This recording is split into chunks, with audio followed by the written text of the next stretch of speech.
बिस्मिल्लाहिर्रहमानिर्रहीम अस्सलामु अलैकुम रहमतुल्लाह। अब इमरान खान ने क्योंकि डायरेक्ट पाकिस्तान की फ़ौज के साथ, इस्टेब्लिशमेंट के साथ, जनरल आसिम के साथ बात करने के हवाले से कहा कि अगर मैं बात करूंगा तो पाकिस्तान की इस्टेब्लिशमेंट के साथ, फ़ौज के साथ करूंगा, गवर्नमेंट के सिखाते में नहीं। इमरान खान ने कैटेगोरिकली ये बता दिया। अब जैसे ही वो बयान सामने आता है, जुमेरात वाले दिन इमरान खान की मुलाकातें होती हैं बहनों के साथ, पार्टी के लोगों के साथ, वकला के साथ। और ये वहाँ पर असल में तो अडयाला जेल में एक केस लगा हुआ था। अडयाला जेल के अंदर एक केस की समाअत थी, वहाँ पर तो सहाफ़ी भी मौजूद थे, वहाँ पर रिपोर्टर्स मौजूद थे, उनके साथ मुलाकात। अब उनके साथ जो मुलाकात हुई, वो जैसे ही बात हुई तो बाहर सहाफ़ियों ने आके भी रिपोर्ट कर दिया। सहाफ़ी तो आपको पता है जो भी इंडिपेंडेंट बात होती है वो आके रिपोर्ट कर देते हैं। पार्टी के लोग या इमरान खान की बहन चले, उनकी बात के अंदर ये लोग समझते हैं कि ट्विस्ट आ सकता है, लेकिन जो सहाफ़ी बयान कर रहा है वो तो हकीकत बयान कर रहा है। उन्होंने आके बता दिया कि बिल्कुल इमरान खान इस बात के ऊपर, अपनी बात के ऊपर, अपने मौक़िफ़ के ऊपर डटा कि मैंने इस्टेब्लिशमेंट के साथ बात करनी। अब ठीक अगले दिन, यानी 24 घंटे नहीं गुजरे थे और जुम्मे वाले दिन, फ्राइडे को, ये ख़बर भी पब्लिश हो जाती है। पाकिस्तान के सबसे बड़े इदारे, जो यहाँ पर सबसे बड़ा इदारा समझा जाता है, जंग जियो के अंदर ये ख़बर बाकायदा पब्लिश हो जाती है, उसके अंदर ख़बर लग जाती है। ठीक इमरान खान के 24 घंटे के बयान के बाद, 24 घंटे बाद जैसे ही इमरान खान का बयान आता, स्टेटमेंट आती, तो ठीक उसके 24 घंटे बाद ये ख़बर पब्लिश हो जाती है। अब ख़बर क्या उसके अंदर, सबसे बड़ा सवाल। अब आप इमेजिन करें कि अगर इमरान खान ये कह रहा है मैंने इस्टेब्लिशमेंट के साथ बात करनी है, और इस्टेब्लिशमेंट मेरे साथ जो बात करे वो मुल्की मफाद के अंदर करे, और मुझे अपनी ज़ाती रिहाई के हवाले से या ज़ाती NRO के हवाले से, टील के हवाले से कुछ नहीं चाहिए, ये इमरान खान ने बता दिया।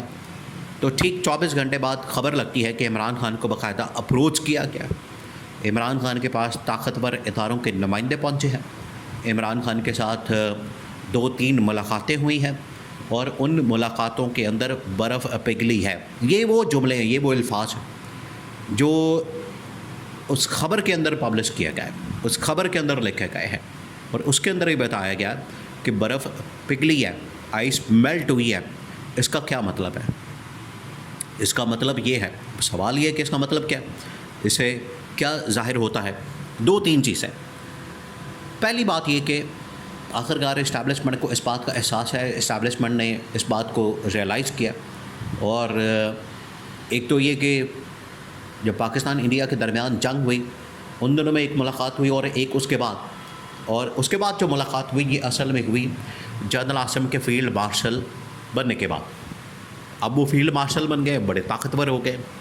अब उन्होंने देखना है मुल्क की मफाद के अंदर क्या, अब उनके ऊपर ज़िम्मेदारी और ज़्यादा बढ़ गई है, रिस्पॉन्सिबिलिटी और ज़्यादा बढ़ गई है।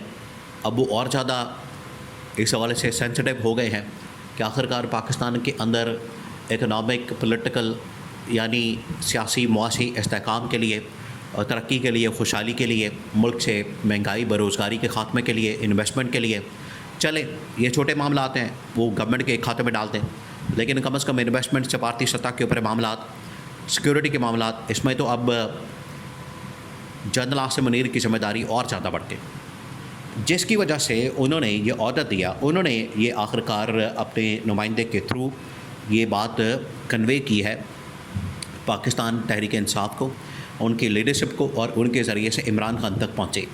तो 2 ज़राए इस्तेमाल किए जा रहे हैं।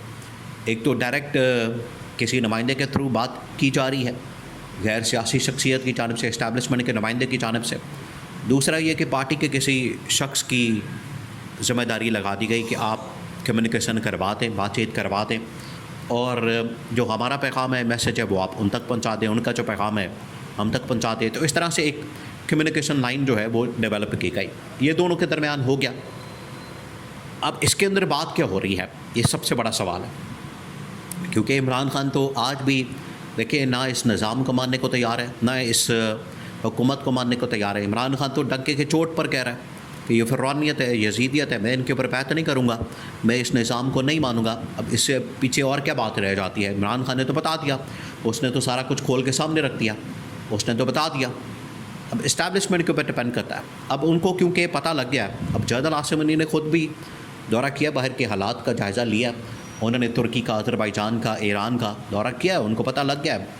चाइना के साथ भी मुलाकातें की हैं, तो उनको अंदाज़ा हो गया है, उनको इस चीज़ का बिल्कुल उनको समझ आ गई है कि ये अब चीज़ें उस तरह से नहीं हैं जितनी ख़राब हो गई हैं, जितना इस हुकूमत ने नुकसान पहुंचाया है।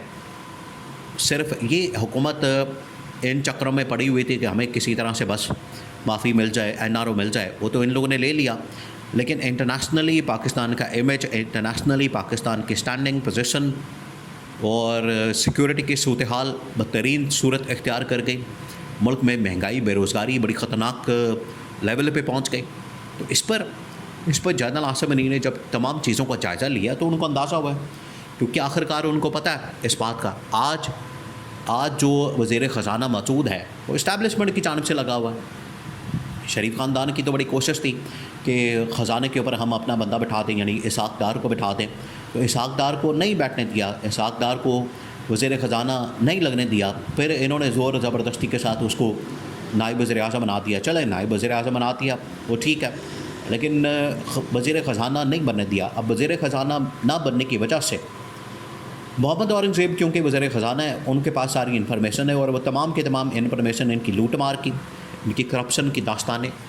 अब इनका जो नया करप्शन का स्कैंडल सामने है, आप इससे अंदाज़ा करें कि रमज़ान का एक पैकेज दिया जाता है। पिछले ये जो रमज़ान गुज़रा आज से तकरीबन को 2-2.5 महीने पहले, ये पंजाब गवर्नमेंट का, मरियम नवाज़ का, इन्होंने बड़ा एक वो राशन प्रोग्राम या पता नहीं कौन सा प्रोग्राम शुरू किया, जिसमें लोगों को घर राशन देना, आटा देना और इस तरह से पैकेट देना।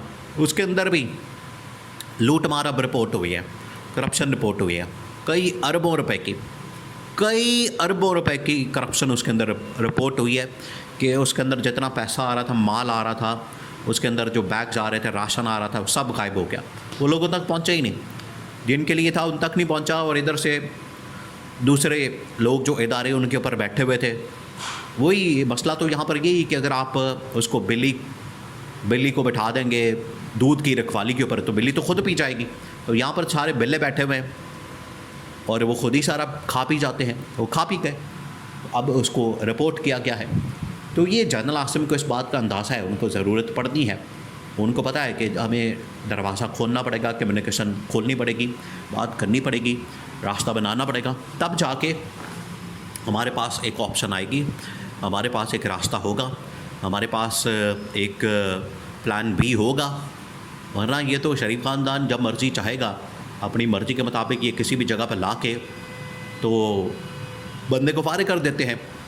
तो जनरल आसिम अब इतने ताकतवर हो गए हैं कि उन्होंने डायरेक्ट कम्युनिकेशन लाइन ओपन करने का फ़ैसला किया है।